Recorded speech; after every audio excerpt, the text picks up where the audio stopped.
What a game! What an absolute thriller in Colorado. Had a little bit of a feeling of some of those playoff games, maybe not quite the intensity of a full 60 minutes of a playoff game, but there was a little bit of Game 8 in there. What's cracking, everybody, and welcome back to Kraken R&R, where the Seattle Kraken go into Colorado and play a game not too dissimilar from some of the ones they played in Colorado in the postseason last year, and come away with the 4-3 victory. And thankfully didn't even have to go to overtime to do it. Now, yes, these teams have already played once this season since that playoff series last year, but only one of the teams really showed up for that game, so this was the first time that it really had a at least similar feel to that series back in April. And while it still may not have had the full intensity of a playoff game, it certainly felt like there was a lot more behind this game from both sides than your typical regular season game.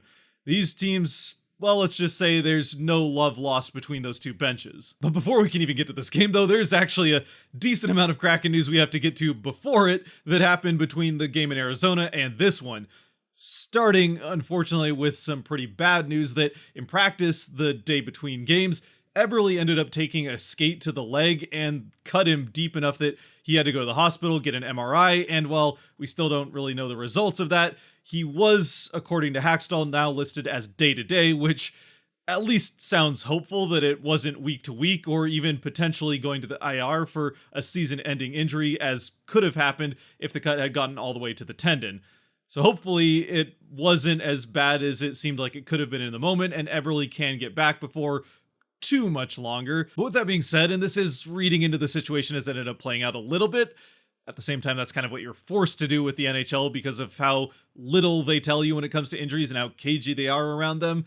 But it does seem like the Kraken might be planning, or at least getting ready, for Eberle to miss a decent number of games, as at the same time that he went out, they quickly called up both Shane Wright and Ryan Winterton up to the NHL. Winterton playing his first NHL game in this one, and Wright taking the spot of Belmar, who, well, took a lot of shots over the last couple of games, and especially the last one in Arizona, so he needed a night off. It at least wasn't all bad news for the Kraken, though, in the last couple of days on the injury front, as it does seem like Brandon Tanev might be getting close to a return, as he was skating in morning skate with a normal white jersey on, having gotten rid of the non-contact one, so probably still a couple more games, but as soon as he's healthy, knowing Tanev, he'll want to be right back out on the ice, playing for the Kraken again. Anyway, what all this means for the Kraken lineup-wise coming into this game is that with Eberle out, Cartier jumps up from the fourth line to take Eberle's spot on the second line, and then both Wright and Winterton in his first game after being selected in the third round of the same draft that Beniers was taken in by the Kraken, playing in his first NHL game like I said earlier, the two of them joined the fourth line alongside Devon Shore, with both the first line of Beniers, Yamamoto, and McCann, as well as the third line of Gord, Tolvanen, and Bjorkstrand, both staying the same as they were in Arizona. And then obviously in goal, as will be the case in any game the Kraken play the Avalanche while he's healthy and on the team, Grubauer takes the net after Decord played the game in Arizona where he played college hockey. I mean, different arena, but same school. And for what it's worth, even if the rest of the team got off to a bit of a slow start through the first kind of 7 or 8 minutes of the first period, that fourth line, and Wright and Winterton in particular, looked fantastic all throughout this first period. In fact, I would say the fourth line was the best line going for the Kraken in this first period. And yeah, just generally impressive, the two of them jumping up from the AHL into this NHL action. And for Wright, who played the 8 games last year, even if he didn't get a ton of time through the second and especially third period, this first period was probably the best NHL period that he's played so far in the now 9 games he's played in the league. And really, this game in general might have been one of his best. Meanwhile, Winterton got a couple of shot attempts off, one actually on goal in his second shift, and also sprung Shore loose on a breakaway in that first period. That one was saved, but also looked pretty good, was especially impressive when it came to getting to the boards and winning puck battles when getting to the boards at the same time as the Avs player. A couple of times lifting the stick, then bodying the Avs player away and taking the puck from a few different Avalanche players, all in that first period. Again, same with Wright, didn't get a ton of time through the second and especially third period, just over 7 minutes total in the game, and the vast majority of that was in the first. And actually sticking with that fourth line, as the Kraken start to turn things around midway through this first period and kind of take over the rest of the first period. Shore gets the breakaway, Winterton had that open shot from the faceoff dot, but Wright is the one that gets absolutely robbed by Prosbitov on a wide open shot in the slot set up by Shore. And for Wright, it was just a fantastic job of doing what he's done best all throughout his hockey career to this point through juniors and even in the early returns in the AHL as well. Sensing the defense and finding that open space. This time it happens to be right in the slot and gets that shot off that honestly would find the back of the net in a pretty high percentage of attempts from this area and that type of play. This time though, it just doesn't quite end up happening for him. Eventually though, with under a minute and a half left in the first period, while the fourth line, even with everything they did well, were not able to get on the board, it is off the back of another great shift by that line that the Kraken are able to keep the pressure on the Avalanche, get back into the offensive end, and it's Cartier setting up Schwartz with a nice behind the back bank pass off the boards. Schwartz gets the puck, skates up, and then fires off a laser of a shot to the far side and into the back of the net to give the Kraken the 1-0 lead. For Schwartz, it's his now team leading 7th on the season as he puts it right between McKinnon and Landeskog to get the Kraken on the board first. And also for Schwartz, keeps his now 8-game point streak alive, which is tied for the longest he's ever had in his career, going back a decade to when he did it last. And the Kraken are eventually able to capitalize on an otherwise mostly good first period outside of, again, those first few minutes, and go into the first intermission with that 1-0 lead. I mean, I suppose the Kraken were able to play at least decently defensively through those first few minutes. In fact, Dunn made a block that might as well have been a save early on in the game, and that would become important as this game would go along. Of course, then at this point for the Kraken, the question would be, could they follow up what was another strong first period, and that has been, thankfully, a theme for them for the most part this season, and continue to play well through the second and third like they did in Arizona, even if they didn't get the result they wanted in regulation there? Or would we see a little bit more what we've seen, especially early on through the first few games, or even after a strong first, they kind of fall apart through the second and third? Well, at least early returns in the second were that we would see the team build off what they did in Arizona as they continue the momentum into the early part of the second period. And eventually, that leads to the 2-0 goal. It's Oliver Bjorkstrand who gets into the offensive zone and then does kind of lose the puck along the blue line as he's taken down to the ice by a couple of Avs players. But Alexiak, entering the zone behind him, is able to pick that puck up before it can recross the blue line, keeping the play onside. Gets it out to the outside as Bjorkstrand's able to get himself back up, get into an open spot in the slot where Alexiak's able to find him. Bjorkstrand handles it a couple of times, then fires off the shot and buries it to give the Kraken the 2-0 lead. And for Bjorkstrand, it's his 5th of the season and picks up where he left off as far as playing in this arena is concerned after scoring both the Kraken goals in Game 7 the last time the Kraken played here. The bad news, of course, though, is that it is now a 2-0 Kraken lead, which early on this season at least seems to be their least favorite score. And sure enough, 30 seconds later, actually I think technically 34, it's a 2-on-1 rush chance for the Avalanche. Nathan McKinnon with the puck, who is the last guy you want to have the puck on a rush chance like this. And, I mean, Borgen tries to break up the pass, but McKinnon gets it across to Bowen Byram, who's dangerous in his own right. And Byram picks the perfect spot, top corner, puts the puck there, and brings the Avalanche right back to within 1. Again, just over 30 seconds later, the Avalanche have the quick response, and it's back to that 1-goal lead. And then it is at this point that things start to get a bit chippy between these two teams. And I say starts to. McCann, way back in the early part of the first period, took a awkward, maybe a little bit late hit from O'Connor and went headfirst into the boards. Fortunately, it wasn't terribly hard, and he got up and was perfectly fine. Didn't really seem that phased by it. Nothing like what Makar did to him in the playoffs. I don't know what McCann really ever did to this team to deserve the abuse that he gets from them. He didn't really have a chance to do anything to them after what Makar did to him in the playoffs. Either way, he was fine from that one. Really wasn't that dirty of a hit. Obviously, you know, Kraken fans probably a little bit up in arms because it's McCann getting hit again. Still, I don't think it was anything to read into too much, even if, yes, once again, we are asking for people to please stop hitting Jared McCann. Either way, it's really the second period where things get going. It starts with the Kraken getting a power play after off a rush chance. Shane Wright gets cross-checked in the back. Again, he's perfectly fine. It is a correct call to make here, though. The Kraken get a power play. It's actually a pretty good power play for the Kraken. They get a number of chances, hold the offensive zone for the vast majority of it, but just aren't able to score. Not long after, they end up getting another power play, this time for too many men. So no real shenanigans other than the Avalanche just not being able to count to 5. And while this power play does take a little bit longer to get going, eventually Matty Beniers, with a head of steam, gets into the offensive end, chips the puck to himself on a bit of a self-dump and chase, getting through 3 Avalanche defensemen, gets to the puck, gets it up along the board, and thanks to that nice zone entry by Matty, the Kraken are able to get set up and cycle the puck a little bit in the offensive end. Eventually, Dunn finds Beniers himself on that far side that we've seen McCann score from all too often. He's able to get that puck, skate towards the net with it with all the time and space in the world, and eventually fires off the shot and scores to give the Kraken the 3-1 lead, and Beniers his first goal of the season. After 14 games, the drought is over. Matty gives it the double fist pump, and you could tell that he was relieved that this one went in, and to have that monkey off his back of not having actually scored himself this season, even with 6 assists already in the 2-assist game in Arizona the game before. But to have that first goal on the board, you could tell was something that lifted a little bit of weight off of his shoulders. And this Kraken fan seemed to like it too. Getting back to Beniers though, with this first goal of the season, the question now becomes, what was his secret to finally get this first one to go into the net? Well, unfortunately, we probably will never know the answer to that.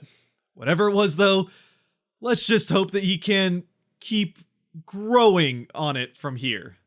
Then following the Beniers goal, things really start to ramp up after Oleksiak lays a hit on Lehkonen that, again, it's not a particularly hard hit, kind of like the one that O'Connor had on McCann, but it is awkward, and Lehkonen ends up going into the boards head first, and unlike McCann, he wasn't really able to brace himself for the hit, straight into the boards head first. He takes quite a while to get up from it and ends up, it sounded like he was going to be okay, but ends up going to the hospital for precautionary reasons. So obviously, first and foremost, hopefully Lehkonen is okay. Again, they did say that it was precautionary reasons why they sent him to the hospital, and that he was fully responsive, had full movement, and seemed to be in good condition. It's a head/neck injury that he was down on the ice for a while, which is why they take those extra precautions. Again, it's not a dirty hit, and I know that Avalanche fans aren't going to want to hear this, especially this close after the fact, but it wasn't a dirty hit from Oleksiak. It's just kind of one of those awkward things. Oleksiak did lay up from what he could have hit him quite a bit harder than he did, but he eased up, being that he was coming in towards the back of Lehkonen. It just ends up being kind of an awkward way that this all plays out. It certainly doesn't help for the way that the fans or even Avalanche as a team feel about it, that there was no call on the play. And that could be part of the reason that there was a pretty soft call made on Larson on a cross-check just 30 or 40 seconds after play resumes. This now first power play of the game for the Avalanche, though, does not go particularly well for them, as the Kraken end up getting 3 shots off on goal and a couple of dangerous ones on rushes by McCann and Gord early on.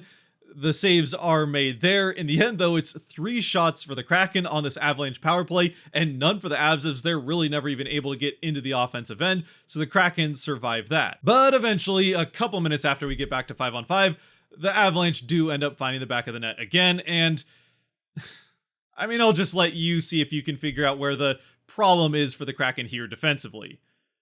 Yeah, it might just be the wide open Nathan MacKinnon right next to the Kraken goal. And sure enough, when you give one of the 2 or 3 best players in the NHL that much space right next to the net, he's probably going to score.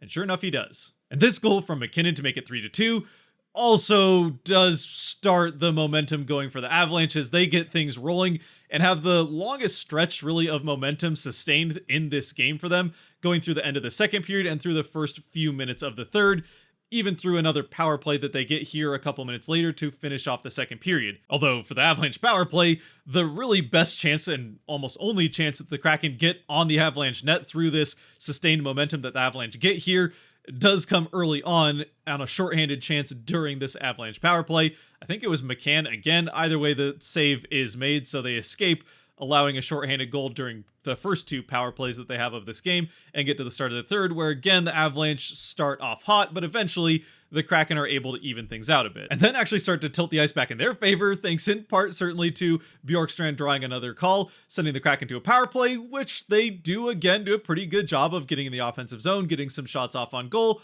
but ultimately don't end up scoring. They do continue that momentum through the middle part of this period, but eventually the Kraken, in classic 23-24 fashion, complete the blowing of the 2-goal lead, as the Avalanche break up the Kraken momentum by getting into the Kraken end of the ice, cycling the puck a couple of times, and eventually it's Taves who fires off a shot from up by the blue line, and it's just a nice tip right out in front of Grubauer by Nichushkin. Nothing Grubauer can really do here. The tip gets past him into the net to tie things up at 3, with just over 7 minutes left in the third. And then with the score now even back up, Things start to ratchet up intensity-wise here in the final minutes of the third, and it doesn't take long before there are fireworks in front of the Kraken bench as Dunn lays a massive hit on Cogliano right in front of the Kraken bench, and I guess somewhat like McCann in the first, I don't know what Cogliano did to the Kraken to get all the abuse that he seems to get in this matchup. Either way, he takes the hit, he gets up and would be perfectly fine, but before he can get up, Byram comes to his defense and immediately throws the gloves off and starts throwing hands at Dunn. Dunn quickly responds and very much gets the better of Bowen Byram here. But even with that being the case, I will say that this is exactly the type of coming to a player's defense that I was talking about wanting to see more of from the Kraken. In fact, it might have been even nice to see them do that when McCann took the hit earlier on in the first. Either way, Byram comes to the defense of his teammate, and because he really does initiate things here with Dunn, it does get him 2 extra minutes in the penalty box. I'm not really sure how the two of them avoided fighting calls, as it ends up being a double minor for roughing on Byram, and then a just single minor for Dunn for roughing. I guess it ends up working out so the Kraken can get one of their best defensemen back without sitting in the box for 5 minutes.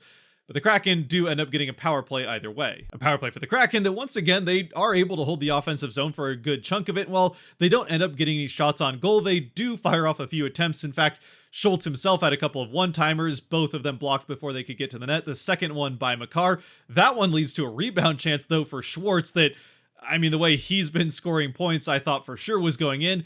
It doesn't end up going in. He gets a cross check from Cogliano that he's not too happy about, and then ends up slashing him in the back of the legs, which, yeah, that's going to get called every time. So the final 23 or 30-ish seconds of this power play are negated. We go to 4-on-4, and then the Avalanche are going to get a chance on the power play, still with the score tied here late in the third. Fortunately, though, the Kraken penalty kill steps up big once again after having some struggles here of late. They go 3 for 3 on the kill in this game, and again, nearly scored shorthanded a couple of times in the second period.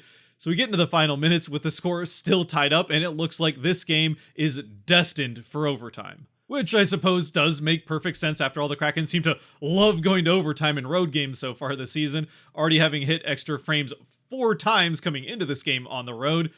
So all we have to do then is get through these last few seconds to get to that 3-on-3. Before we can get there, though, the Kraken are going to take one last crack at it in the offensive end, no pun intended. With about 30 seconds left, it's the Gord line that gets the puck in down behind the Avalanche net. It's actually Adam Larsson that passes it to Bjorkstrand behind the Avalanche net.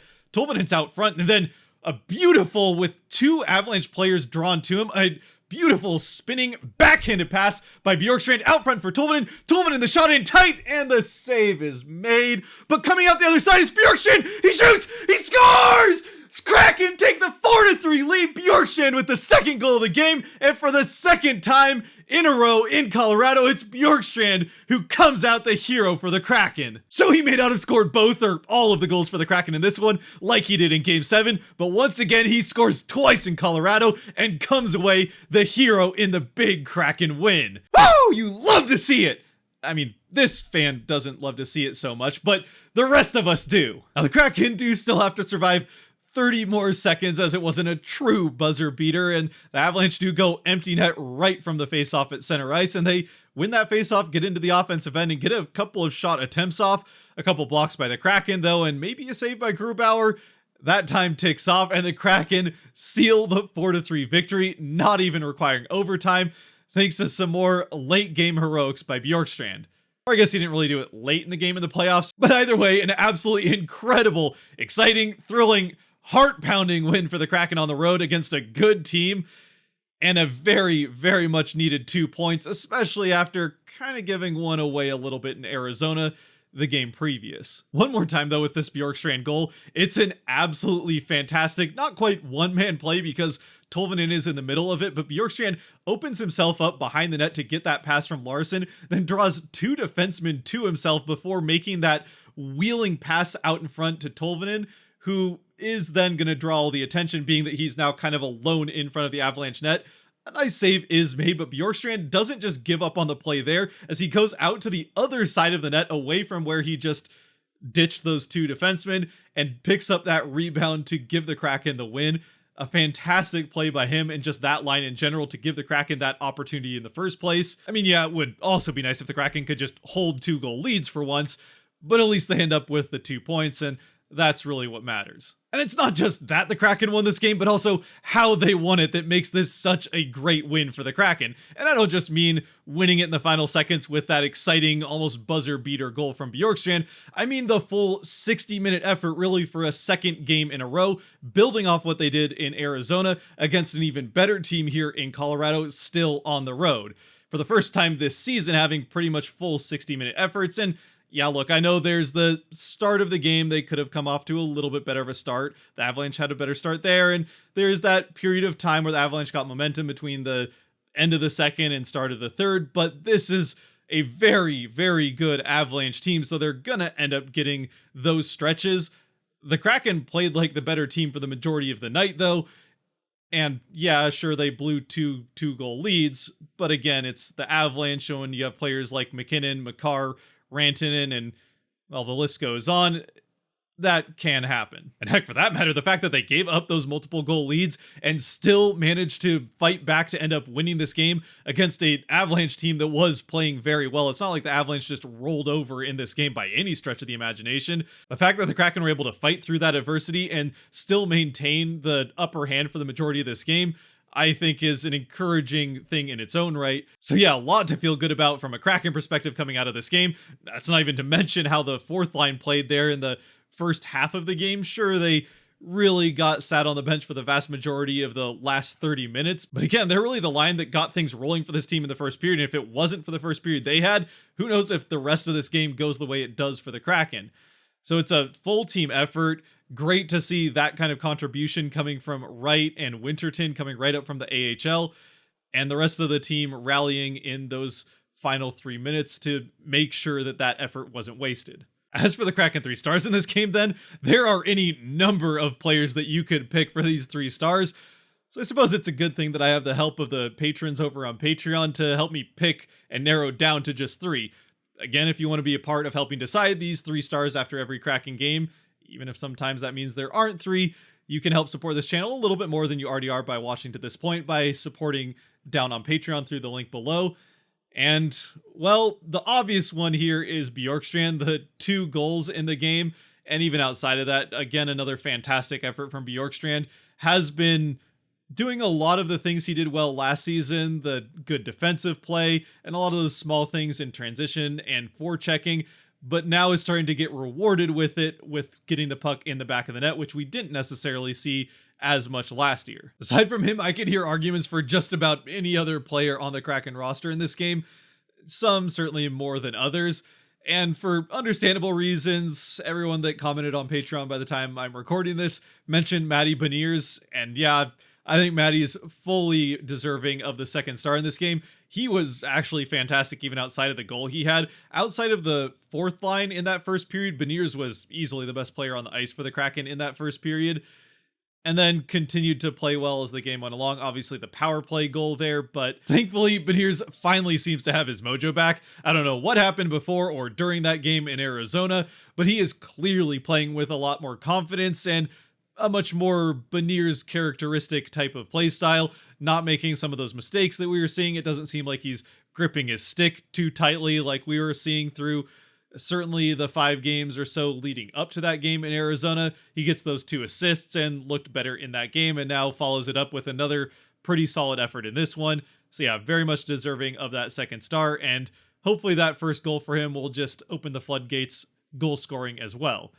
And then the 3rd star, Grubauer was mentioned as well on Patreon a couple of times, but I feel like it would be almost criminal not to give Vince Dunn a mention. Now, Dunn only picks up 1 assist as far as the score sheet is concerned, but he made a massive difference for the Kraken up and down the ice, especially defensively in this game. I mean, he has the basically save with that block early on in the first period and had a couple more blocks as the game went along, not to mention setting the tone physically on a couple of occasions. Obviously, Avalanche fans that are watching to this point, however few of you there might be, are probably not too happy with him for the hit on Cogliano, but I think it was a pretty clean hit for what it's worth. Big, but clean. That said, I also haven't watched it in slow-mo or anything like that, so maybe someone will come up with a screenshot that proves otherwise. But either way, Dunn was really setting the tone for the Kraken in this game, and even if he only gets onto the score sheet once, he was making a noticeable difference full 200 feet on the ice. Besides those three guys, though, Grubauer did have a pretty good game. Borgen had a decent game. Alexiak had another fantastic game as his strong start to the season just continues. Plus 6 blocks led the team for Alexiak. Dunn had 4. Just look that up. Again, the fourth line I've already mentioned a couple of times.